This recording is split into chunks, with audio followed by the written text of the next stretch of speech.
ఏమండోయ్, మీలో ఎవరైనా ట్రైన్ ఎక్కినప్పుడు చైన్ లాగారా? లాగుండర్లేండి. లాగితే పెనాల్టీలని, కేసులని, ఇంకా చాలా ప్రాబ్లమ్స్ ఉంటాయి కదండి. అది Delhi to Agra route. Mathura junction railway station దగ్గర జరిగిన ఓ ఘటన ఇప్పుడు కలకలం రేపుతుంది. రైలు మధురా జంక్షన్ నుంచి బయలుదేరింది. ప్రయాణికులు కూడా తమ తమ సీట్లలో సెట్ అవుతున్నారు. కొంతమంది నెక్స్ట్ స్టేషన్లో దిగాలని మాట్లాడుకుంటూ ఉన్నారు.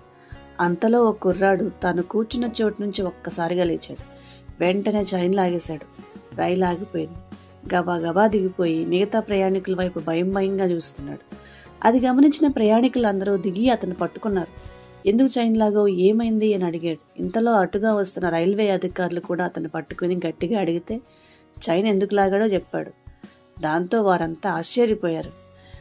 ఎలా స్పందించాలో వాళ్ళు కూడా అర్థం కాలేదు. ఎంతకీ అతను ఏం చెప్పాడో సమాధానం వింటే మనకి కూడా దిమ్మ తిరిగిపోతుంది. ఆ కుర్రాడు ఏమన్నాడంటే, అతను బీహారీ జీని సందర్శించి రైల్లో రిటర్న్ వస్తున్నాడు. అతను రైల్లో కూర్చున్న వెంటనే నిద్రలోకి వెళ్ళిపోయాడు. నిద్రలో అతనికి ఒక పీడకల వచ్చింది.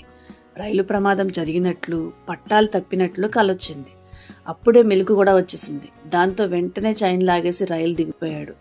ఇదే విషయాన్ని అతన్ని చెప్పడంతో ఎలా రియాక్ట్ అవ్వాలో అధికారులకు అర్థం కాలేక తలగొట్టుకున్నారు.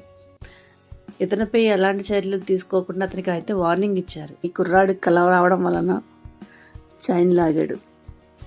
బాగుంది కదా ఈ వింత కళ కూడా. ఇలాంటి ఏమైనా తెలుసుంటే నాకు కామెంట్ రూపంలో తెలియచేయండి.